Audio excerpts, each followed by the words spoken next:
सुबह का समय था। राजू सोया पड़ा था कि तभी किसी ने उसे झकझोर कर उठाया। सामने उसकी मामी खड़ी थी। मामी ने हांफते हुए कहा, तुम्हें पता है कि रात को छबीली घूरे के साले के साथ भाग गई। राजू ने आंखें मिचमिचाकर देखा कि कहीं वह सपना तो नहीं देख रहा है। उसने मामी से पूछा, आपको किसने बताया? मामी बोली, कौन बताएगा, पूरे गांव को पता चल गया है। राजू को हैरानी हो रही थी। जब रात को वह अपनी मौसी के देवर के छत वाले कमरे में था तो छबीली घूरे के साले कलुआ के साथ इधर से उधर भाग रही थी। तब उसने सोचा था कि कोई काम होगा, क्योंकि गांव में रामलीला चल रही थी। उसमें छबीली के पिता रावण का रोल करते थे और भाई मेघनाद का सारा घर रामलीला देख रहा था। इतने में छबीली कलुआ के साथ 9-2-11 हो गई। लेकिन राजू की समझ में एक बात नहीं आ रही थी कि छबीली ने कलुआ में ऐसा क्या देखा जो उस काले क्लूटे के साथ भाग गई। छबीली गोरी चिट्टी भरे बदन की थी। उसे देखकर कोई भी लड़का दिल दे बैठे। गोरे मुखड़े पर काली आंखें, गालों पर काला तिल, लंबी नाक, उस पर गोल नथुनी, सुनहरे से बाल जो कमर को छूते थे। फिर छबीली कलुआ के साथ क्यों भागी? राजू फटाफट बिस्तर से उठा। छबीली और कलुआ के घर गली में थोड़ी दूरी पर थे, जो जहां हिंदुस्तान पाकिस्तान के बॉर्डर जैसे हालात थे। कलुआ की बहन काली और छबीली की मां रामजनी के बीच शब्दों के गोले दागे जा रहे थे। काली कह रही थी, अपनी बेटी को संभालो, तब मेरे भाई से कुछ कहना। जब लड़की दावत बांटती फिरे तो लड़के खाएंगे ही, बड़ी आई कलुआ को बदनाम करने वाली।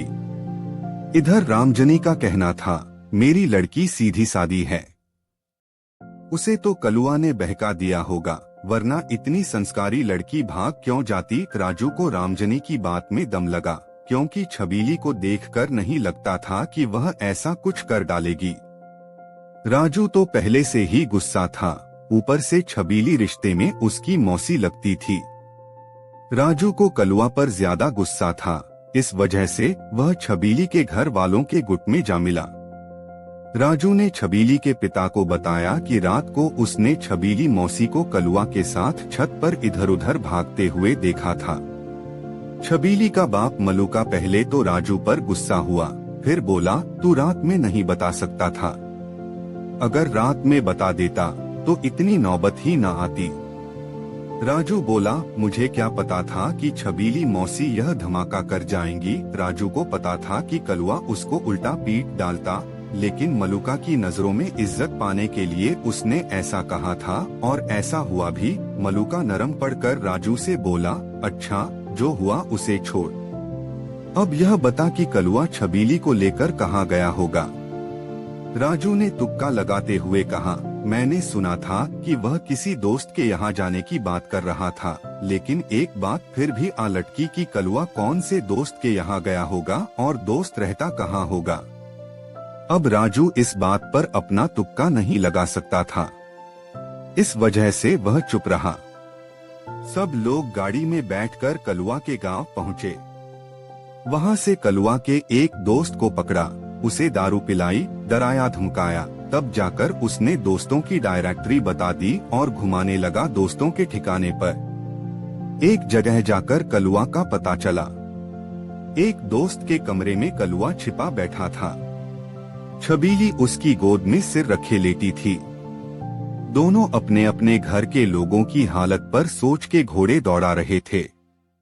छबीली कह रही थी, मेरी अम्मा तो मुझे सामने पाकर 2 हिस्से कर डालेंगी। वहीं उसकी बात सुनकर कलुआ बोला, मेरा जीजा मुझे देखे तो मेरा मुंह काले से लाल कर डालेगा। तभी दरवाजा खटखटाने की आवाज हुई।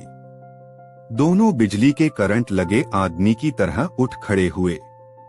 बाहर से आवाज आई, दरवाजा खोलो। आवाज मलुका की थी, जिसे दोनों प्यार के पंछी अच्छे से समझ गए थे। मलुका फिर बोला, दरवाजा खोल दो, नहीं तो तोड़ डालूंगा। यह सुनकर दोनों प्रेमियों के दिल कांप उठे और फिर तभी छबीली की आंखों में गुस्से की आग जल उठी। उसने कलुआ के दोस्त का रखा देशी कट्टा निकाल लिया और कलुआ को अपने पीछे कर दरवाजा खोल दिया। लोग कमरे में घुसने ही वाले थे कि छबीली कट्टा तान कर बोली, सबके सब भाग जाओ, नहीं तो जान से हाथ धो बैठोगे। लोगों ने यह बात सुनकर अपने कदम पीछे खींच लिए। तभी छबीली का भाई गोबर आगे बढ़ा। उसने सोचा कि इज्जत जाने से अच्छा है जान चली जाए।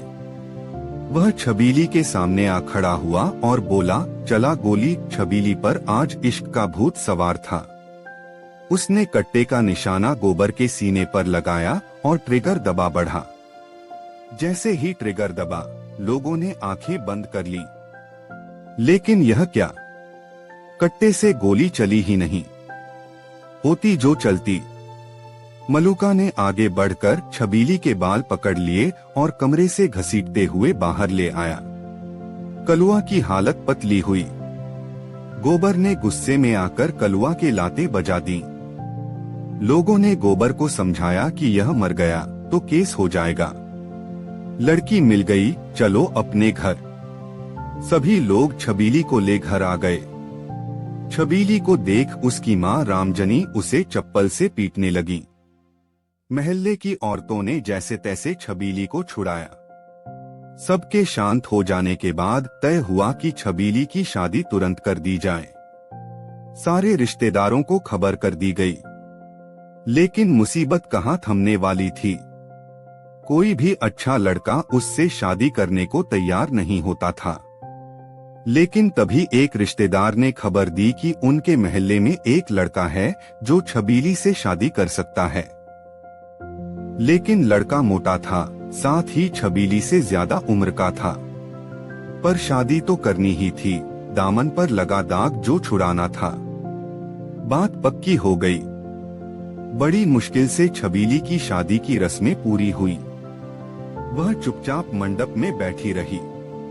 उसे शादी में मजा नहीं आ रहा था। उसकी आंखें तो सिर्फ कलुआ की सूरत देखना चाहती थीं। शादी निबट चुकी थी।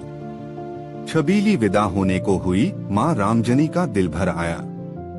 दोनों माँ बेटी लिपट कर खूब रोईं।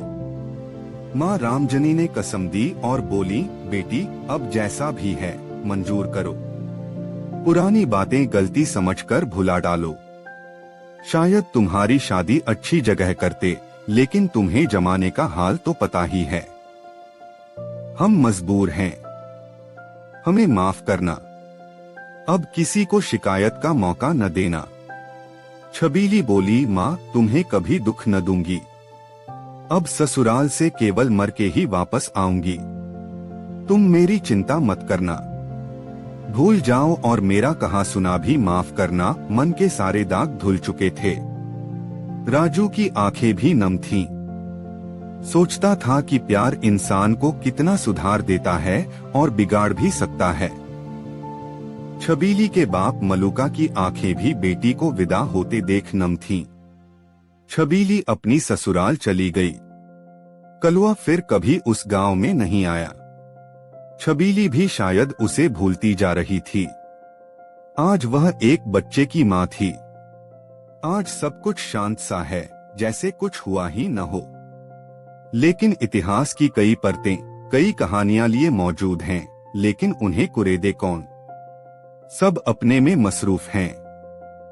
परंतु राजू के दिमाग में यह अभी भी वैसा ही है जैसा तब था।